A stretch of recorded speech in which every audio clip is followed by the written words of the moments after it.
주일 아침에 하나님께서 우리에게 주신 말씀은 민수기서 6장 22절부터 27절까지 말씀입니다.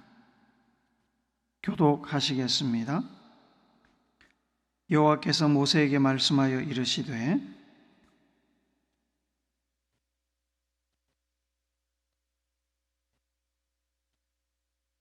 여호와는 내게 복을 주시고 너를 지키시기를 원하며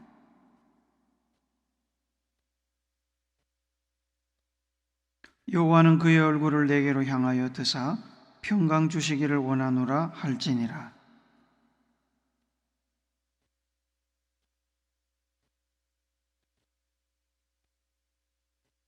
아멘.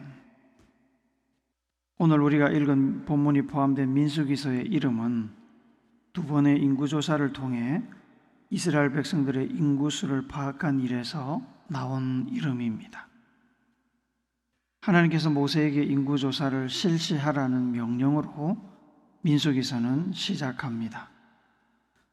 본문은 제사장들의 여러 임무 중에 특별히 백성들을 축복하는 임무에 관한 언급입니다. 하나님께서 백성들에게 복을 주시기를 제사장들이 하나님의 이름으로 하나님께 구하라는 명령입니다.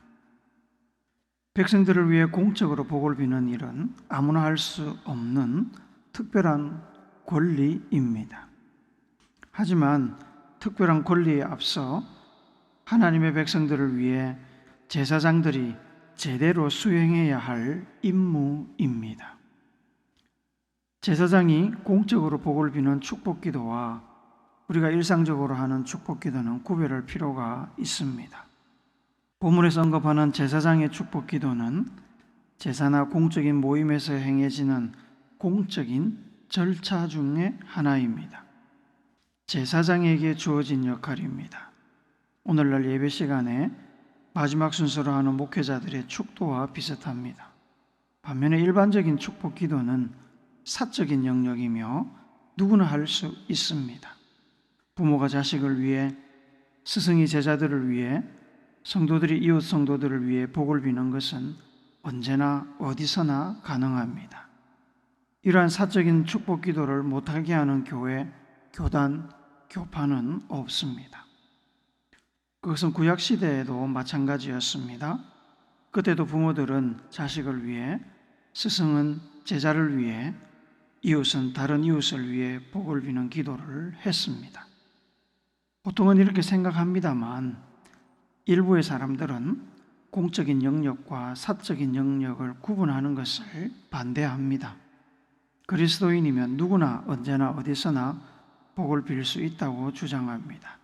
그 근거가 되는 것이 우리가 잘 알고 있는 만인 제사장설입니다.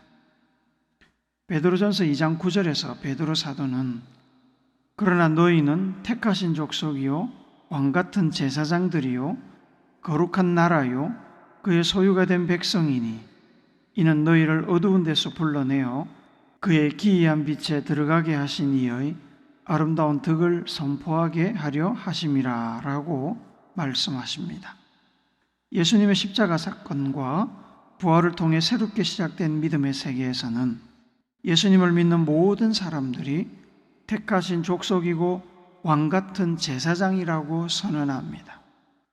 구약시대에 하나님 앞에 나가서 하나님을 만날 수 있었던 사람은 제사장뿐이었습니다. 하지만 신약시대는 모든 성도들이 언제 어디서나 예수님의 이름으로 하나님 앞에 나가서 하나님을 만날 수 있게 되었습니다. 모든 성도가 제사장이 된 것입니다. 그러니 예수님을 믿는 모든 사람이 구약시대 제사장처럼 공사의 구분 없이 축복 기도를 할 수 있다고 보는 것입니다. 이런 견해 차이는 그리 중요한 문제는 아닙니다. 더 중요한 것은 제사장에게 축복 기도가 임무고 사명이었다면 오늘 서로 사랑하라는 예수님의 명령을 받고 제사장적 신분을 가지게 된 성도들에게도 축복 기도는 임무, 곧 사명이라는 것입니다. 오늘 우리는 다른 이를 위해서 복을 비는 이 축복 기도를 하는 사람의 자세에 관해 나누고자 합니다. 우리는 누군가를 위해서 축복 기도를 합니다. 공적으로 하든 사적으로 하든 누군가를 위해서 복을 빌어주는 것은 좋은 일이며 권장하는 일입니다. 베드로전서 3장 8절과 9절을 세번역 성경으로 같이 읽습니다. 마지막으로 말합니다. 여러분은 모두 한 마음을 품으며 서로 동정하며 서로 사랑하며 자비로우며 겸손하십시오. 악을 악으로 갚거나 모욕을 모욕으로 갚지 말고 복을 빌어 주십시오. 여러분으로 하여금 복을 상속받게 하시려고 하나님께서 여러분을 부르셨습니다. 하나님께서 제사장에게 백성들을 위한 축복 명령을 내리신 것처럼 베드로전서는 우리 모든 성도에게 서로를 위해 복을 빌어주라고 명령하십니다. 그러면 하나님께서 제사장이나 성도에게 복을 빌어주라고 명령하셨으니 제사장이나 성도는 그저 복을 빌기만 하면 하나님께서 무조건 복을 주실까요? 자판기 버튼처럼 기계적으로 복을 빌기만 하면 복이 뚝딱 떨어집니까? 여러분의 경험은 어떻습니까? 여러분이 누군가를 위해 축복 기도를 해주었는데 그럴 때마다 여러분의 기도대로 하나님께서 그분들에게 복을 주셨습니까? 항상 그러지는 않았을 것입니다. 왜 그럴까요? 복을 빌어주라고 하셔서 복을 빌어주었는데 왜 기도의 응답이 나타나지 않을 때가 있을까요? 몇 가지 이유를 생각해 볼 수 있습니다. 우선은 복을 받을 사람이 복을 받을 준비가 되지 않아서 하나님께서 복을 주시고자 해도 복을 주지 못할 수 있습니다. 지구, 공기, 자연과 같은 보편적인 복은 누구에게나 주어져 있지만 우리가 특별히 기도하여 구하는 복은 무조건 주어지는 복은 아닙니다. 복을 받을 준비가 된 사람에게 주어집니다. 또한 하나님께서 원하시는 때와 맞지 않아서 복이 주어지는 시간이 늦어질 수도 있습니다. 복을 주시는 하나님과 복을 빌거나 그 복이 필요한 사람의 시간이 맞지 않을 수 있습니다. 그런 때는 좀 기다려야 합니다. 그리고 우리가 기도하는 복이 하나님 보시기에 복을 받을 사람을 위한 최선이 아닐 때도 있습니다. 10살 꼬마의 손에 무서운 총이나 칼을 쥐어주는 것처럼 어떤 기도는 하나님의 뜻이 아니고 복을 받을 사람을 위한 것도 아닙니다. 이렇게 복을 받을 사람의 상황이 복이 주어지지 않는 이유가 되기도 하지만 복을 빌어주는 사람의 믿음이나 태도도 기도한 복이 주어지지 않는 이유가 될 수 있습니다. 누군가를 위해 복을 비는 사람이 가져야 할 3가지 태도 혹은 자세를 나누고자 합니다. 첫째로 복을 비는 사람은 하나님의 이름으로 복을 빌어주어야 합니다. 오늘날에는 예수님의 이름으로 복을 빌어주어야 합니다. 요한복음 14장 14절을 같이 읽습니다. 시작. 내 이름으로 무엇이든지 내게 구하면 내가 행하리라. 아멘.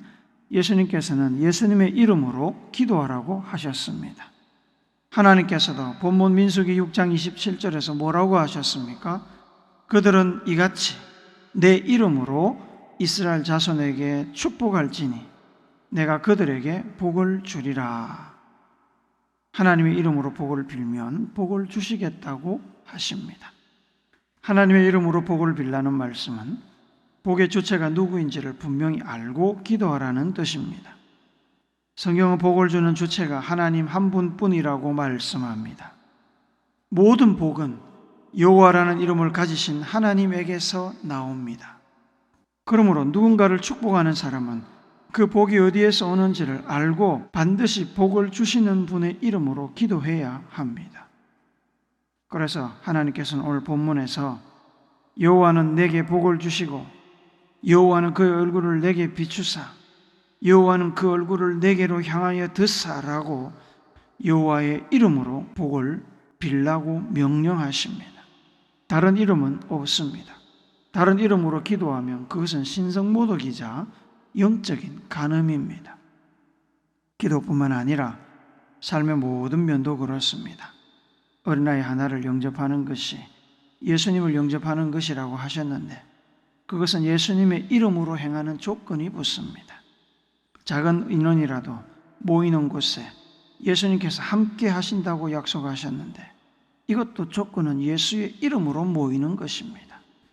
하나님께서 보혜사 성령을 주시는데 예수의 이름으로 주십니다. 선행의 복을 주시는 분도, 예배를 통해 은혜와 복과 말씀을 주시는 분도, 보혜사 성령을 보내주시는 분도 하나님이십니다. 복이 누구에게서 나오는지를 명확하게 알고 그 이름을 의지하여 복을 빌어야 약속대로 복을 주실 것입니다. 복의 주체도 그 이름도 외면한 채 복을 비는 기도를 하고 응답하실 것을 기대하는 것은 비신이고 주술입니다. 둘째로, 복을 비는 사람은 복이 필요한 기도 대상자에 대한 긍휼과 사랑의 마음을 가지고 있어야 됩니다. 사랑이 없는 축복 기도가 있을 수 없을 것 같지만 사랑이 없는 축복 기도가 있습니다. 특별히 공적으로 축복 기도를 하는 경우나 의무적으로 축복 기도를 하는 경우, 아니면 습관적으로 축복 기도를 하는 경우 사랑이 없는 축복 기도가 가능합니다. 생각해 보십시오. 제사장이나 저와 같은 목사들은 제사나 행사, 예배 때마다 공식적인 절차로 축복 기도를 해야 합니다. 목사는 매일 성도들을 위해 의무적으로 복을 비는 기도를 해야 합니다. 그것은 임무입니다. 그런데 복을 비는 기도를 하는 사람이 회중들, 성도들에 대하여 항상 그 안에 사랑이 넘치는 것은 아닙니다. 안타깝지만 그렇습니다. 부모가 자녀들을 위해서 기도할 때, 혹은 자녀들이 부모를 위해서 기도할 때, 혹은 직장에서 동료들을 위해서 기도할 때 아예 기도하지 않는 것보다야 100배, 1000배 좋겠지만 의무적으로 습관적으로 기도를 하다 보면 때로 긍휼과 사랑의 마음이 없이 기도를 드릴 때도 있습니다. 그렇게 긍휼과 사랑이 없이 드리는 축복 기도를 하나님께서는 어떻게 보실까요? 긍휼과 사랑 없이 기도하는 사람은 과연 그 기도의 대상자들이 진심으로 하나님의 복을 받기를 바랄까요? 그런 기도는 마치 마음은 딴 곳에 가 있으면서 앞에 있는 사람에게 반갑다고 인사하고 사랑한다고 마음에 없는 이야기를 하는 것과 비슷하지 않습니까? 진심이 없는 인사와 사랑 표현은 참 인사도 참 사랑 표현도 아닙니다. 긍휼과 사랑의 마음이 없는 축복 기도는 참된 축복 기도가 아닙니다. 단지 습관적이고 종교적인 행위일 뿐이지요. 예배도 그렇습니다. 습관적이고 의무적인 진심 없는 예배나 제사를 하나님께서 좋아하지 않으십니다. 그런 것을 방지하기 위해서 하나님께서는 너는 마음을 다하고 뜻을 다하고 힘을 다하여 내 하나님 여호와를 사랑하라고 말씀하셨고, 예수님께서는 이 명령이 모든 계명 중에 가장 중요한 계명이라고 하셨습니다. 진심으로 사랑하지 않으면 진정한 관계는 이루어지지 않습니다. 사람 사이에도 그러한데 하물며 사람과 하나님 사이에는 말할 것도 없습니다. 사랑과 긍휼의 마음이 없는 축복 기도는 하나님과 기도 대상자를 기만하는 일입니다. 축복 기도가 진심으로 이루어지기를 기대한다면, 기도의 대상자가 진심으로 복을 받기를 원한다면 기도 대상자를 진심으로 사랑하고 긍휼히 여기는 마음이 있어야 합니다. 사랑의 마음은, 긍휼의 마음은 어디서 나옵니까? 우리의 사랑은 연약하지만 변함없는 참사랑은 예수님에게서, 성령에게서 나옵니다. 하나님은 사랑이시고 예수님은 십자가 위에서 밝히 드러난 하나님의 사랑의 결정체입니다. 사랑하는 것이 예수님의 계명이고 사랑은 성령을 통해 우리 안에 채워집니다. 셋째로 복을 비는 사람은 남에게 복을 빌어줄 만한 마음의 여유가 있어야 합니다. 복을 비는 사람의 마음 그릇이 다른 사람의 삶을 귀하게 여기고 품을 만큼 충분히 커야 합니다. 그렇지 않으면 사랑과 긍휼을 마음에 담을 수도 없을 뿐만 아니라 진심으로 복을 빌어줄 수도 없습니다. 우리 속담에 내 코가 석자다라는 말이 있습니다. 내 사정이 급하고 어려워서 남을 돌볼 여유가 없다는 것을 비유적으로 이루는 말입니다. 제사장이라고 다르겠습니까? 여러분과 저도 마찬가지입니다. 내 마음의 여유가 없으면 다른 사람 챙길 수 있는 여력이 없습니다. 내 코가 석자면 다른 사람을 위해서 진심으로 복을 빌 수가 없습니다. 내 마음의 그릇이 이미 내 것으로 혹은 내 문제로 가득 차 있는데 무슨 수로 성도나 이웃, 심지어 가족을 위해서 진심으로 복을 빌어줄 수 있겠습니까? 하나님의 아들이신 예수님께서는 사랑으로 가득 찬 바다같이 넓은 하나님의 마음을 가지고 계십니다. 그래서 자기를 추종하는 백성들을 불쌍히 여기셨습니다. 마태복음 9장 36절을 같이 읽습니다. 시작. 무리를 보시고 불쌍히 여기시니 이는 그들이 목자 없는 양과 같이 고생하며 기진함이라. 예수님의 눈에 예수님을 따라오는 그 백성들이 목자가 없어서 광야에서 떠돌아다니며 먹을 것도 찾지 못하고 물도 찾지 못하는 곧 죽을 것 같은 불쌍한 사람들로 보였습니다. 심지어 십자가 위에서 죽는 그 순간에도 예수님은 자기를 죽이는 자들을 위해 기도할 수 있는 마음의 여유를 가지고 계셨습니다. 누가복음 23장 34절을 같이 읽습니다. 시작. 이에 예수께서 이르시되 아버지 저들을 사하여 주옵소서 자기들이 하는 것을 알지 못함이니이다 하시더라. 그들이 그의 옷을 나누어 제비 뽑을새. 반면에 예수님께서 체포되시는 것을 본 제자들은 모두 자기 목숨 챙기는 일밖에는 여념이 없었습니다. 그래서 예수님을 버리고 도망갔습니다. 가룟 유다는 자신의 이익을 챙기고 보상받는 일 외에는 다른 생각을 아예 하지 못했습니다. 그래서 예수님을 팔아서라도 자기의 이익을 확보하려고 노력했습니다. 자기에 대한 집착, 자기애에 함몰되지 않고 다른 사람에 대한 냉소나 외면에 빠지지 않고 진심으로 다른 사람을 위한 긍휼이나 사랑을 담을 수 있는 마음의 여유가 있어야 진심으로 누군가를 위한 복을 빌어줄 수 있습니다. 아들까지 희생하여 인류를 구원하시며 복주기를 원하시는 하나님께서는 온 인류를 다 품을 수 있는 마음의 여유, 마음의 그릇을 가지고 계신 분입니다.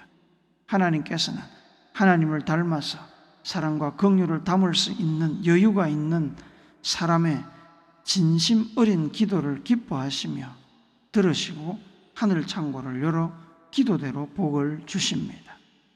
이런 마음의 여유는 어떻게 가질 수 있을까요? 태생적으로 가지고 태어나기도 하겠지만 믿음 안에서 훈련과 연단을 통해 가질 수도 있고 특히 성령께서 주시기도 합니다. 성령께서는 우리에게 평안을 주십니다. 외부의 상황이나 여건에 흔들리지 않는 성령이 주시는 평안은 곧 우리의 마음속에 빼앗길 수 없는 여유 공간을 만들어 줍니다. 그것은 마치 완충장치, 에어백, 쿠션과 같아서 외부의 충격적인 상황이나 어려운 여건으로부터 우리를 지켜주어서 우리가 평정심을 유지하며 다른 사람을 돌보고 복을 빌어줄 수 있는 여유를 줍니다. 사랑하는 오물교성도 여러분, 하나님께서 제사장에게 주신 축복 명령은 특권인 동시에 임무, 곧 사명이었습니다. 백성들의 복을 빌어주어야 하는 제사장은 자신의 축복 기도가 실제로 하나님을 움직여 백성들에게 복이 전달되도록 해야 하는 책임이 있었습니다. 제사장은 복의 주도권이 하나님께 있음을 인정하고 철저히 하나님의 이름으로 기도해야 하며 백성들을 사랑하는 마음으로 기도해야 했습니다. 그렇게 하기 위해서 그 마음속에 백성들을 진심으로 사랑하고 긍휼히 여기는 마음의 여유가 있어야 했습니다. 제사장은 이러한 준비가 되어 있어야 하나님의 명령을 따라 진심으로 백성들을 축복할 수 있는 것입니다. 왕같은 제사장이 된 성도들은 서로 사랑하라는 예수님의 명령을 받았습니다. 서로를 위한 복을 비는 기도는 성도들에게 주어진 특권인 동시에 임무이자 사명입니다. 돈이나 시간을 투자하여 사랑을 실천하는 것도 귀한 일이지만 가장 먼저, 가장 신속하게 장소와 시간의 제약을 받지 않고 할 수 있는 것이 서로를 위해 복을 비는 것입니다. 온전한 축복 기도를 하기 위해서 제사장이 축복 기도를 위해 품어야 했던 마음 자세를 성도들도 가져야 합니다.